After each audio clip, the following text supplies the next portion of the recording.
Thank you everyone for being here today as we discuss the necessary training for motor carriers and drivers under DOT and OSHA standards. Our session includes topics such as entry-level driver training, drug and alcohol education, long combination vehicles, OSHA, workplace safety, and the safe transportation of food.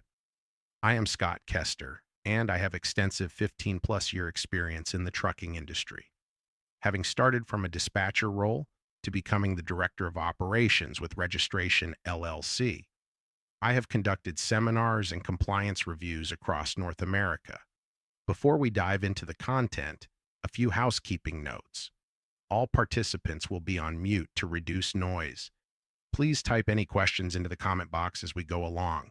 We'll address them in a Q&A session afterwards. If we run out of time, answers will be emailed to you afterwards.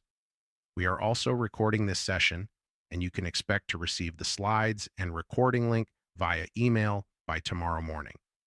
Now, let's move straight into our content.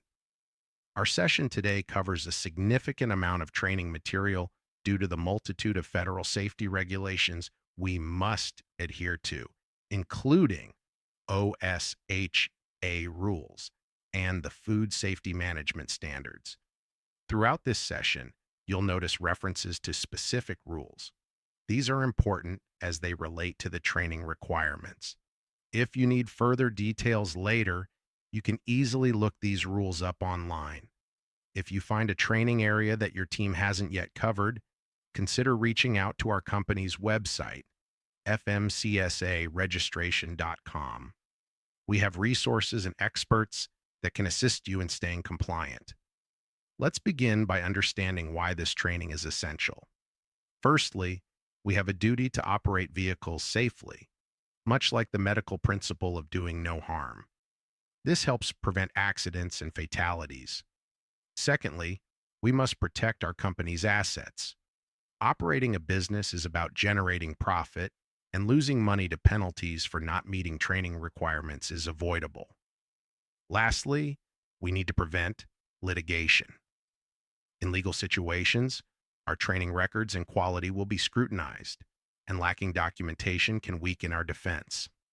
It's vital to document all training because, in a legal context, if it's not documented, it didn't happen.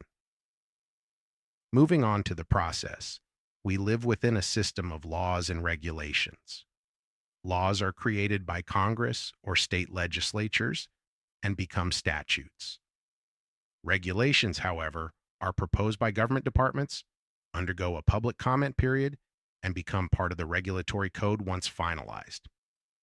Now focusing on the Federal Motor Carrier Safety Administration under the U.S. Department of Transportation, several training requirements apply to commercial vehicles, defined as any vehicle or combination exceeding 10,000 pounds gross weight.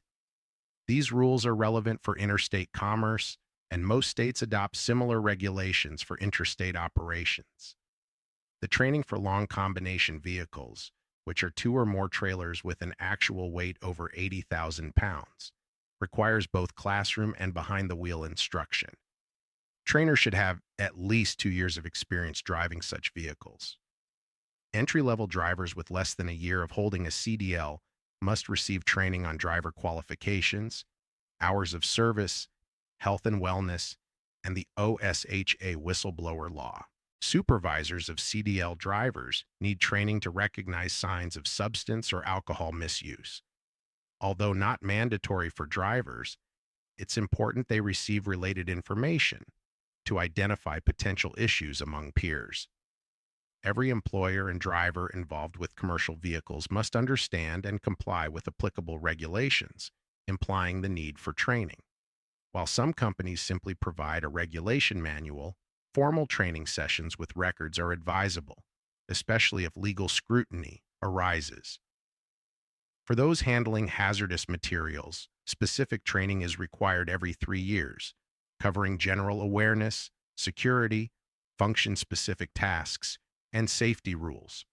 High-risk materials may also necessitate a detailed security plan and training on its components. Beyond transportation, OSHA under the Department of Labor ensures workplace safety. Depending on your operations, several OSHA training requirements might apply. For instance, if you have more than 10 employees, a safety committee is mandatory, with members trained on meeting and inspection protocols.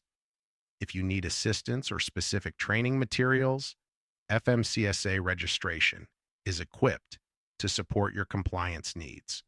Our comprehensive services ensure your operations meet all federal and state regulations efficiently. When you have a safety committee, it's important to have enough members to be effective. If your company has more than 20 employees, aim for at least 4 people on the committee. The purpose is to create a plan for inspecting the workplace, investigating any incidents, and preventing future injuries or illnesses. Meeting regularly, following a set agenda, and sharing the outcomes is crucial. If a safety concern is raised, it must be addressed, fixed, and the solution should be communicated. Encouraging enthusiastic volunteers to join the safety committee can make a big difference. When members are genuinely interested in safety, they tend to participate more actively and positively.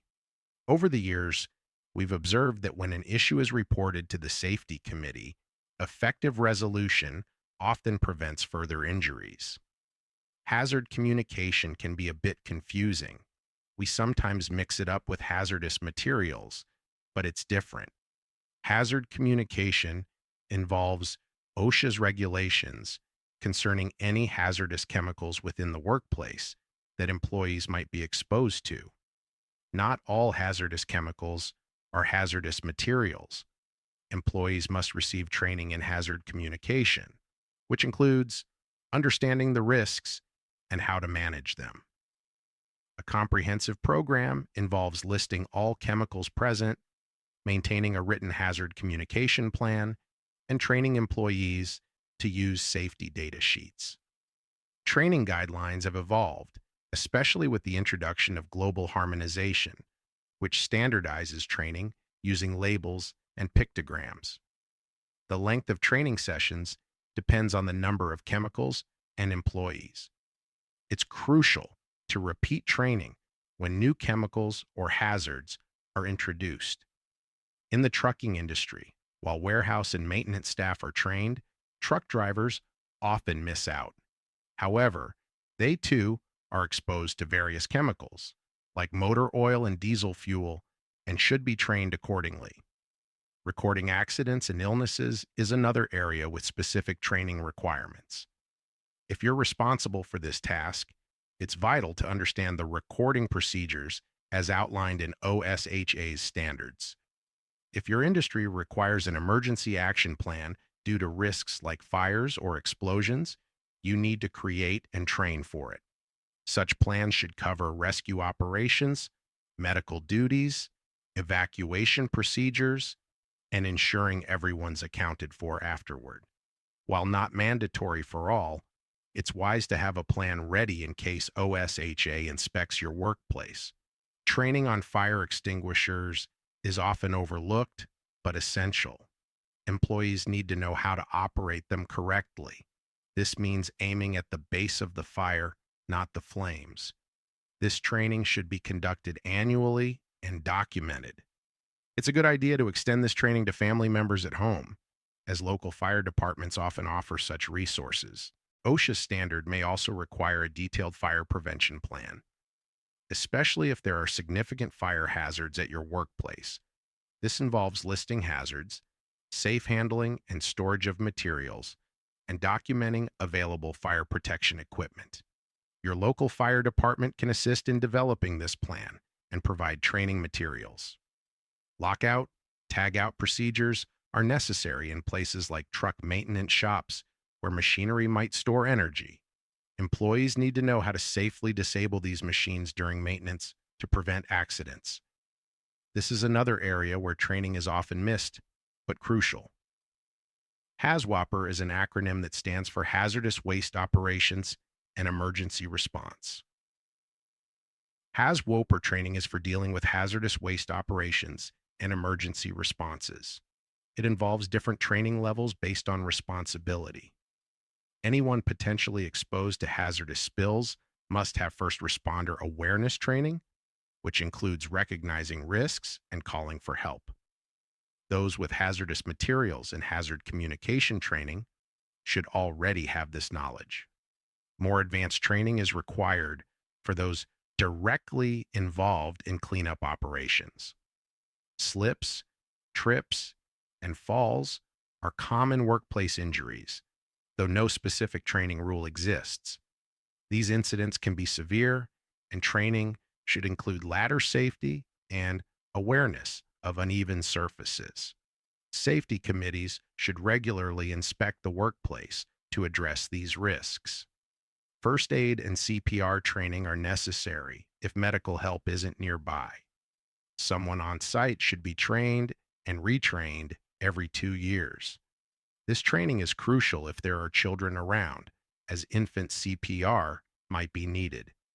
The American Red Cross and private firms offer this training, and having a certified trainer on staff can be beneficial. Lastly, the safe transportation of food is governed by the Food Safety Management Act. Training is required for those involved in the transport of refrigerated or frozen foods, focusing on maintaining temperature and record keeping. If you need help with any training requirements, reach out on our website at FMCSA for assistance in staying compliant, or if you need assistance with a drug consortium for your new drivers. Please call 866 477 0707.